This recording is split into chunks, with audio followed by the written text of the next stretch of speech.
Welcome back to the Brew Crew Podcast, everyone. This is day 18 of the Advent Calendar. 153, 118. No, 18. Just 18, not 118. That's my fault. 18. Day 18 of the Advent Calendar. Our episode podcast. math is starting to go awry. I'm doing bad at the numbers. It's so weird because, it's you. It's a mental thing for me. I'm on the show. Yeah. I say the number every week. Yeah. And I immediately forget what number it is. It's not like I feel like partially I'm failing at researching. But I shouldn't have to research what episode we're on. I should just remember from last week. But this isn't a compliment to myself. My brain's moving so fast all the time. Just I have thinking about work and thinking about this and that. And putting a lot of thought into the podcast conversation, I just forget instantly. It's like when somebody tells me their name. Yeah. If you said, "Hi, I'm Phil," I don't hear "Hi, I'm Phil." I'm already thinking about what I'm going to say to you next. Because I'm planning a conversation out in my head. And I think that's what's happening with these episode numbers. Could be. But anyway, it's episode 18. It's so funny because, of all the people I know in my life, the one guy that I would trust over everyone else about numbers is John. Man, that's you. Compliment. It's huge compliment. It is, but it's you. It's you. It's inherent in you. So it's funny for me to see that, but I get it. I totally get it. I could remember baseball statistics from 40 years ago. I'm sure. But what episode number we did last week? I have no freaking clue what number it is. I do know that the next one's 230. Nice. 260. I got so excited. I got so excited when you said whatever the number was you said before, because I was like, oh, we're only 13 episodes away from celebrating again. No. We just did 250. No. Yeah, 2 months ago. So now we're going to do this one. All right. So today we have Hoof-Hearted, or if you say it the correct way, Hoof-Hearted. Okay. Hoof-Hearted Brewing. South of 11666. Can you do this beer? I know you have a religious, you're a religious man. Yeah. It's okay to do this beer, right? It's a triple. Make sure. Yeah, it's a triple IPA. 6.66 pounds of dry hops per barrel. How do they know 0.66 pounds? That's ridiculous. Because they're hoof-hearted. They measure that shit out. Let's open this thing up. Yours, I think, is primed well. Mine's not. All right, ready? I'm ready. 3, 2, 1. Perfect crack. Mine's a little foamy. But I Cooper coolered this because I did stick it in the fridge. But when we got out to the carriage house, maybe it's because it's a little chillier out here. Yeah. It felt warmer than it did when it was in the house. Yeah. We had to cool it down to below carriage house bar. Not to give away anything about my home, but I have a drink cooler, and it sits, I think, at 34 degrees. 34 or 35. That's why I can't remember. That's why I said I think. So it's definitely cold. It's just it felt not so cold out here. So you're going to talk, I'm sure, about the color, but let me finish the description of this beer. This is a triple India Pale Ale, and it comes in at a staggering 10.2%. Yep, 10.2, man. Now Hoof-Hearted is out of Cleveland, I believe, but let me look. No, Marengo, Ohio, which I think we looked up before. Dabbling in the dank and dark arts. Do you remember where Marengo is? Marengo, I think, is by Cleveland. Let me grab my iPad here. Do a little research while you talk about your feelings. Yeah, no worries. Hoof-Hearted, that was one of the brews that Steb was drinking when we first started on Saturday at our extravaganza. I don't remember I don't remember exactly which one it was. Stev, you'll have to remind us, man. But I know it was a Hoof-Hearted selection. This particular one, the triple IPA, first thing I noticed is it's very hazy and cloudy. Could be from chill haze, but it's probably more likely to be from... it's by Columbus. Just north of Columbus. Just north of Columbus. Marengo. So my bad to all the Marengo people who are we're not Cleveland. That's right. How dare you? We're not Cleveland. How dare you? We are Columbus, baby. All right, so it's definitely cloudy and hazy, very opaque, and look at how light the color is. It's a light, it's halfway between straw-colored and kind of a golden color, which really surprises me for a triple IPA because you have to put So yeah, right. you have to put so much malt in there to make it a triple, to make it a 10.2. You know, you've got to put so much in there. So when you put that much malt, what should the visual aesthetic be? You normally would expect to see it to be a lot darker, like dark amber to orange. You know, and that's just natural, uncooked malts. Yeah. Or and with an IPA, you expect sometimes to have a little toasted malt in there, which makes it amber. That's what amber ales are made of. A red IPA. Yeah, a red IPA would be cooked malts. Right, and a regular IPA would be uncooked malts. Yeah, mostly, but there's a lot of how it is now. There's dabbling all over the place. So we had an IPA. We had an IPA that was part malt cut with cut with wheat, and with honey blossom orange honey blossom honey, easy for me to say, in it as well, which doesn't resemble an IPA at all. So there's a lot of ambiguity and dispersion amongst IPAs and what people are calling and putting in IPAs. But anyway, that's just a note. It's a very interesting and different looking IPA. Actually, would be more like a hazy, hazy IPA. Yeah. That's what it kind of looks like. This is what it looks like. It does look like a hazy IPA. Yeah. I think that the amount of flavor and kind of I'm gonna use a new word, the undankness of the hops. Nice. In this beer, they give it that triple flavor. I think this doesn't have hop bite like a traditional West Coast or a triple IPA. I don't know about triple IPA, but like the bite of an IPA, like a Truth, it's not coming through here. This almost tastes like what would it be? This is what I imagine an IPA would taste like if it were powdered and shipped in like Kool-Aid packets, and then you added water to it. Oh, God. Wow, that's very creative. It's like the Kool-Aid of IPAs. That is really interesting. Because really it interesting feels like this beer's missing the key. It's missing something, and it's the hop bite. I think. But it's made up for. There's there's an underlying syrupy. Not even sweetness, I would venture to say, almost like a clear syrup, like a corn syrup kind of thing, and it's just thickening up the beer and giving it like a vegetable undertone. If any of that makes any sense at all, I'd be shocked. But that is literally what I'm tasting. It's almost like not a vegetable oil. What's the clear one? The clear oil? Like a cooking oil. Like a clear one. Oh, like canola. Oil? Yeah, well, yeah. It's got like, what does the canola oil taste like? This kind of tastes like vegetable oil, I'll be honest with you. Vegetable oil comes through in this. Like when you, have you ever put the fries into the vegetable oil before the vegetable oil was boiling? And it soaks into the fries? Oh, yeah. There's that taste in this beer. Oh man, that's nasty. Do you get any of that in this? No, absolutely okay. not. But that's kind of, I mean, in my mind, what I'm picturing, what that might taste like would be nasty, man. Well, because nobody likes oily fries or greasy fries. I'm not saying it's oily or greasy. Oh, it's just that got you've got like the this flavor. It's got like this vegetable-y kind of taste to it. Now, I'm getting other flavors out of this. Like there's a floral flavor coming out in this beer. Not sure if I can attribute that to a specific thing. Maybe the Nelson Sauvin hops. That's the hops. It's the hops. That's what the hops, yeah. But it can't. I mean, 3 of the 4 hops in this. So we got Citra, Eldorado, Simcoe, and Nelson Sauvin. We've had all 4 of those on the podcast. Yeah. But the Nelson Sauvin, I've had the least frequently. And so I feel like that floral flavor that's coming out. It's not the Citra.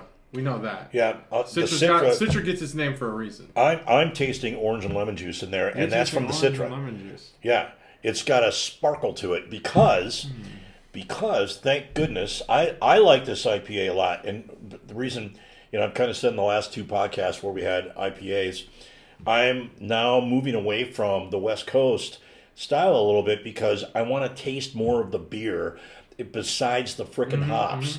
I love hops. It's great and all that stuff, but it covers up and deadens your taste buds from tasting the rest of the beer.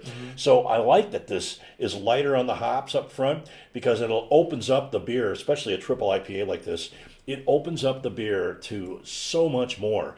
Like over my mid palate, it's got a sparkle to it. It's got a citrus flavor to it, which is kind of a, orange, mandarin orange. I'm tasting a little mandarin because there's some sweetness in that beer. There is some sweetness in there, like you'd pointed out at first. There's some residual sweetness, and there's always going to be sweetness with the triple IPA at 10.2 because that's how we got to 10.2. Tons of malts. Yeah, tons and tons of malt. So there's this beautiful sweetness that's like syrupy almost. It's real thick. Syrupy, right? Yeah, it's thick and There's syrupy. a thickness about this beer, and it's not in the actual like viscosity. Yeah, exactly. It's just the thickness on the tongue. Exactly. You get the sense of thickness and viscosity. And in the middle of that, right across the middle of your palate, there's this little sparkle that goes off, which is just amazing. Sparkle of what? Just like a effervescence, almost like an effervescence, like pop rocks, or like a calm down. It's like I feel like I'm being goaded into these, but I agree now that you've said it. Same thing with the orange and lemon. Yep. On my own, I wasn't getting there. I'm getting it now, but I feel like I'm like, you're just kind of like pulling me into that sparkle on the tongue. Interesting way to describe effervescence, which is another great word. I know it's often used, but sparkle on the tongue, that could be something. It just leaps off the tongue, and you can feel it almost. It's like a in chemistry. I remember we learned about vapor pressure. Right, man. And vapor pressure is what happens to liquids when you start heating them up. The vapor pressure goes up, right? You can feel it on the roof of your mouth. You can feel that sparkle on the top of your mouth as it's going past, the mid palate, your mid course of your tongue, and it gives the beer a sparkle to it. I can't, but it's got that real presence in the mid palate that's very different than any other IPA. Or most other IPAs I've ever had, because I've not tasted that combination of things. It's very floral. Thank you. That was right on, dead on. That is definitely from the citrus is from the Citra, and the floral flavor notes are definitely from those other two hops. It's the Nelson Sauvin and the Eldorado or Simcoe. Simcoe's, yeah. All right. So. I'm liking this beer a lot, and I do like hazies. I like hazies anyway. Yeah. They tend to be more fruity, but and you get a lot of fruit overtones from this as well because, there's so much booze in it. There's so much sugar in it that's been converted, and some that's not. So I like it, and it's funny. I'm gonna taste it one more time.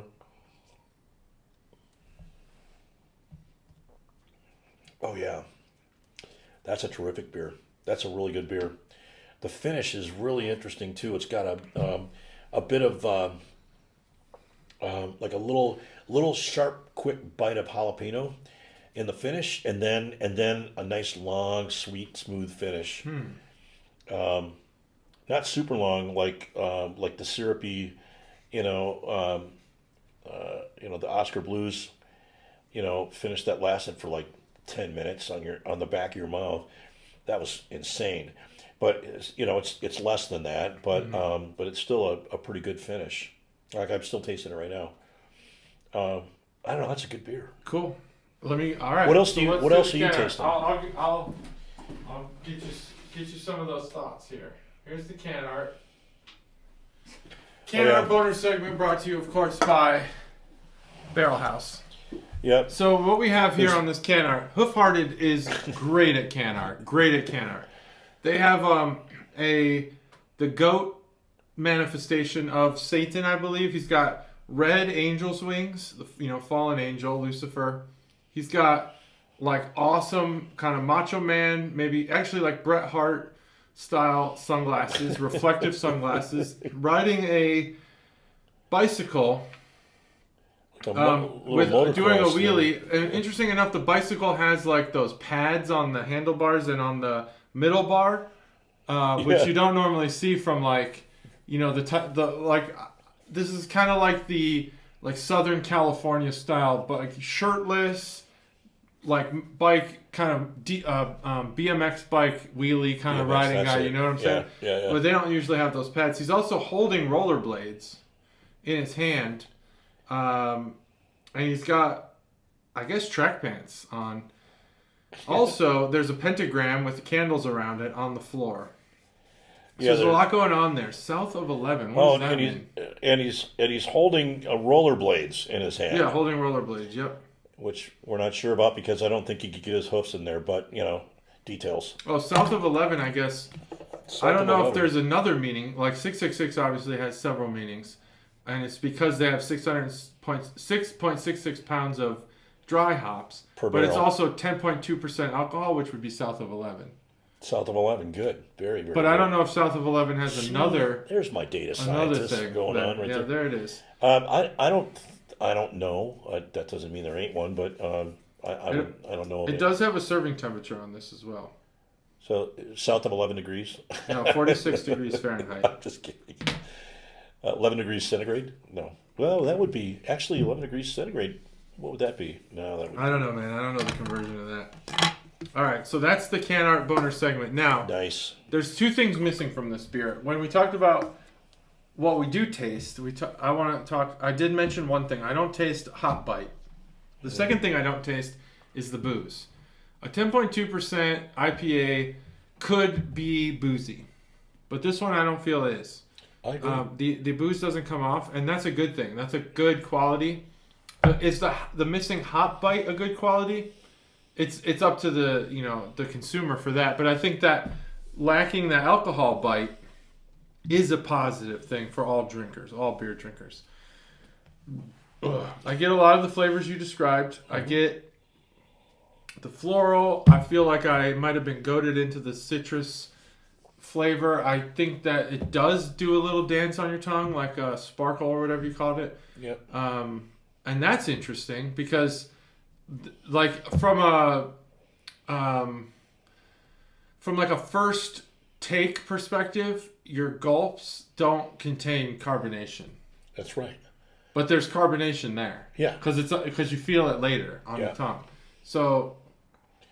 But the carbonation alone wouldn't do that. It's an acidic quality to it. Mm-hmm.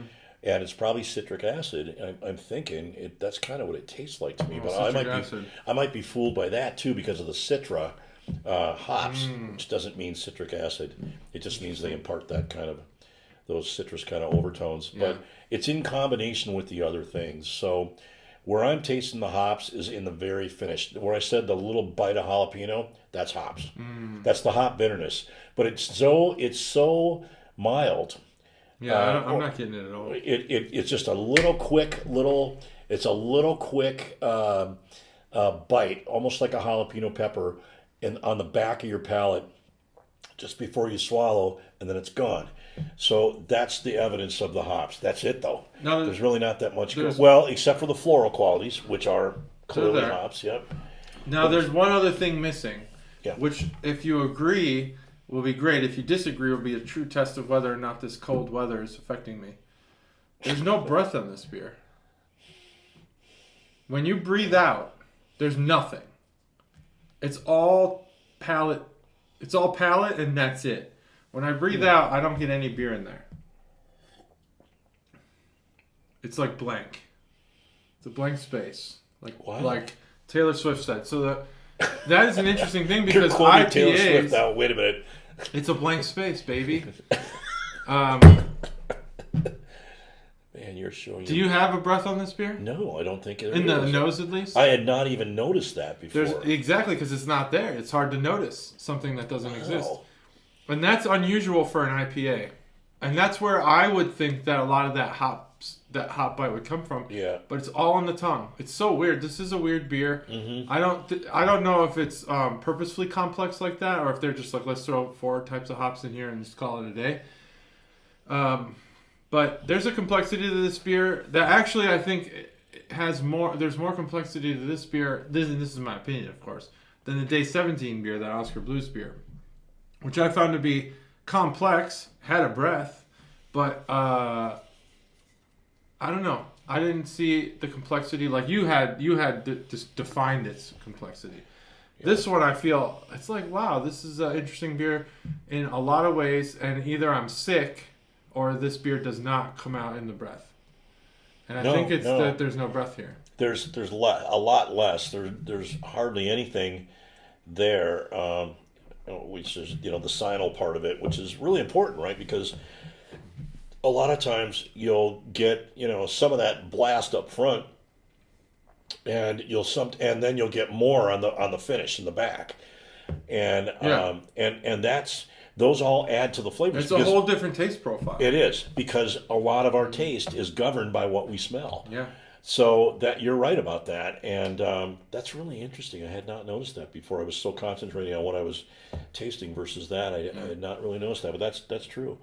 I don't think it's a negative thing, but it's definitely different, huh? It's different. Really, this is a different beer, and I'll say now that some of the beer is drying on my lips and on the rim of the glass, there is a sweetness that I didn't taste before. Yeah, and it's in like the dry form of this beer. So having said all of that stuff, I think that there are a lot of positives to this beer. Yep. I think it's unique, it's complex. I think there are some off-putting qualities. That syrupy viscosity, the illusion of a syrupy thickness, I don't like. Oh, really? I don't like that. It elicited certain flavor memories, like the oily fries or whatever, just poorly cooked fries, that I didn't find appealing. This beer feels calorie ridden. Oh yeah. Right? And that to me, yeah, that's true, is a negative quality, because I can taste myself drinking this beer. I can taste myself drinking this beer. I can feel the pounds going on here. I can feel the unhealthiness of this beer. And the beer doesn't need to be healthy. That doesn't take any points away. I'm not going to remove points from this beer because it's unhealthy. But typically, I don't make that comment.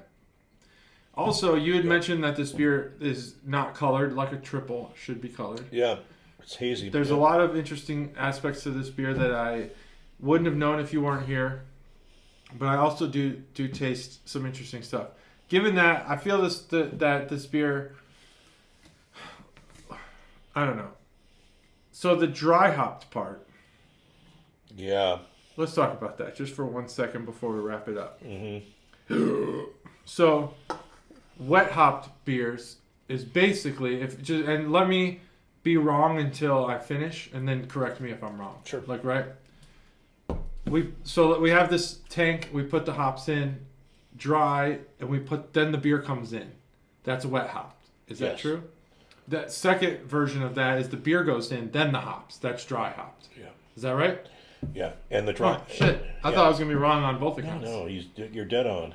You've been listening to me long enough. I have been listening. So what does the dry hop should we get from a dry hop process that the wet hop process isn't giving us? So or vice versa. When the hops go in to the primary fermenter along with the rest of the brew, with the yeast and everything else, right? The hops become a more integral part of the brew itself. When they go in with the liquid. With the liquid, and they spend. That's wet hop. Yes, wet hop. That's regular hopping, and it goes through the entire process for months.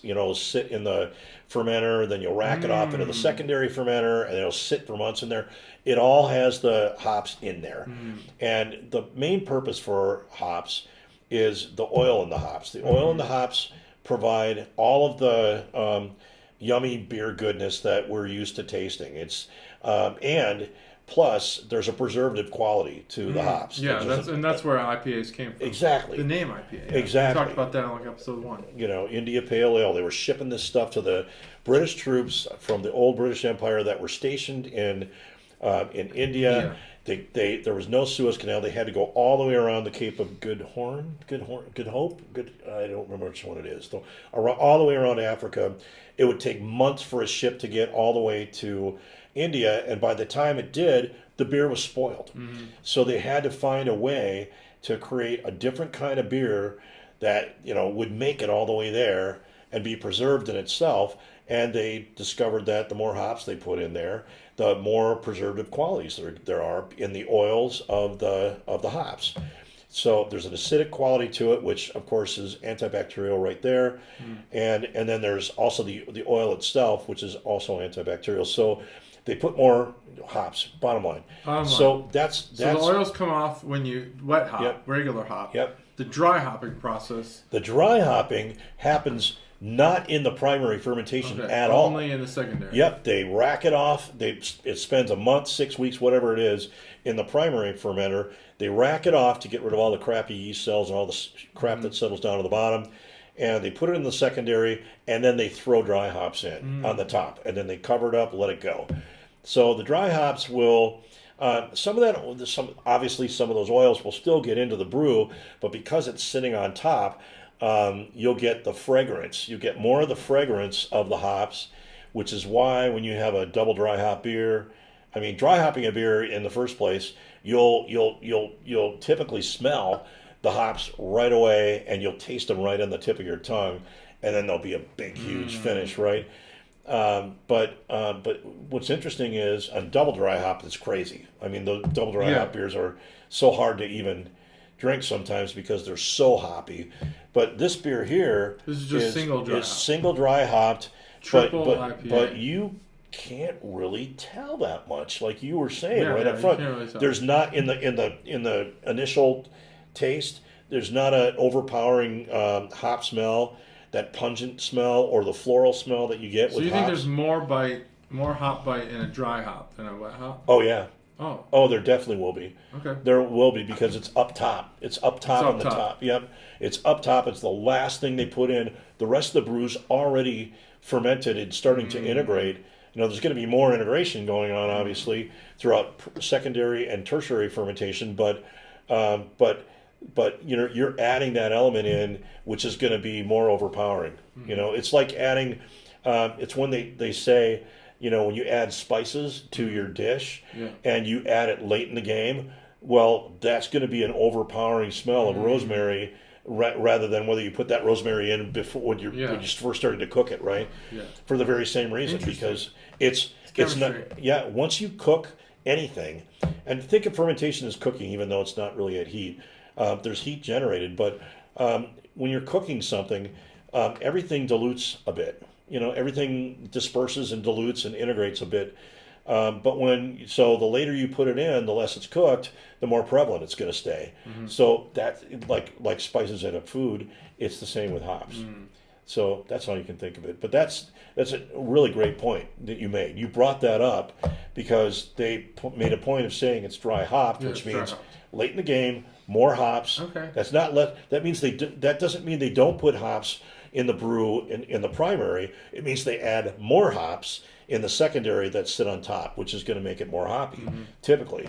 And you know what? For a triple IPA, which is 10.2%, you need more hops. So dry hopping isn't unusual. It's just that most of the time when you taste a dry hop or double dry hopped IPA, it's just overpoweringly hops and bitterness. This was much more balanced, and I give them credit for that. I think that's a positive thing. I guess in that regard, you'd have to give them kudos. If I was smarter on this, I would have said the same thing. So that's interesting. So that they did a better job of balancing this beer out, given that it's dry hopped. I think so. Okay. I'm struggling. No, give it what you're going to give it, man. Well, no, I'm not changing my score because of what you said. Yeah, don't. As I drink this beer more and more, I like it less and less. That's a problem for me. Really? I think that as my tongue gets overcoated with this beer, the only taste I get is bitter now. And it's bitter. It's generic bitter. It's not good. It's not like a flavored bitterness, a hop bitterness. It's just like, the rind of a fruit. It's just like this. This is bitter and it's unpleasant. And I thought as it warmed up, because it's supposed to be served at 46, that I'd like it more. I like it less, actually. Wow. Warmer. I was vacillating between 3.75 and 4, but I've landed on 3.75 because of that. The late sips here that I've had, so I'm at 3.75 on this beer. Okay. I like the complexity. The conversation was wonderful. I think Hoof made a beer that is interesting. At least. It certainly is that. 375 interesting. 375. That's a fair score. It's a solid score. It's not a bad score. I'm going to give this a 4.25, and the reason I'm giving it a bit of a boost is because it's interesting, because it's different, because we don't drink an IPA like this every day. That's true. That's true. And I like that. I would drink this beer again, too. That's another qualifier of whether it gets to 4 or over 4 or stays under 4 for me is the famous John taught me this from the very beginning 3 years ago when we started doing these was, I said, well, how do you know how to rate these? And John said, one key qualifier is, would you drink it again? And I was like, well, that's a great qualifier, because if you wouldn't drink it again, why would you give it a 4? Right. Or, maybe even a 3 in some respects. But I would definitely drink this beer again because it's so interesting that I'm the kind of person that wants to dive in and go, I want to see if my first impression was right. I want to see if there's something more in there, So, 4.25 for me. 4.25, 3.75. We're a little ways away. Typically, we're a little bit closer, but this is good. Good conversation. And we're not at fisticuffs. We're not at fisticuffs. I mean, if I was at like a 0.25 on this beer, we would be at fisticuffs. But I think we're not there. It's a good beer. I'd just be going. You know where I'd like to have this? I'd like to have this in the first inning of a baseball game. It would. It would get me to the point where I'm starting to enjoy myself with a little liquid assistance, but also it would lighten the amount of money I spend because I would feel it sooner and spend less money later in the game. Yeah, that's a good point. So this would, it is smooth. I can't argue with that. The lack of alcohol is a positive in this beer. Yeah, it is, and the lack of hops too for me, because those hops, when they're so prevalent like that, they dry me out, and I don't want to drink anymore. Yeah, you don't want to keep drinking. That's true. I gotta give it to that's true. But the sweetness kind of spoils it too. The number of times that I would ever say that at a ball game, outside in the sun and everything, that I would have actually even drink an IPA is very rare. And I would do that in the first inning. Yeah, I would drink this in the first inning. It would get me where I needed to be. Yeah, exactly. And then we go ride that game out. And then we go lager after that. Yeah, then you try it down to the 5% range after that, 4 to 5% range. Pilsner lager, light, we're talking baby. like Miller Lights after that. Yeah, I was gonna say Bud Light, but God. Well, Busch Light ideally. Busch Light, thank you. Excellent. That's it. That's episode. Well, that's the 18th day of Advent. We're getting closer to Christmas. We are 6 days. Get that shopping done. If you celebrate Christmas, Merry Christmas. And don't forget your father-in-laws or your stepfather-in-laws. Don't forget them. Don't forget them. They are in need of gifts. Bye. Shameless plug.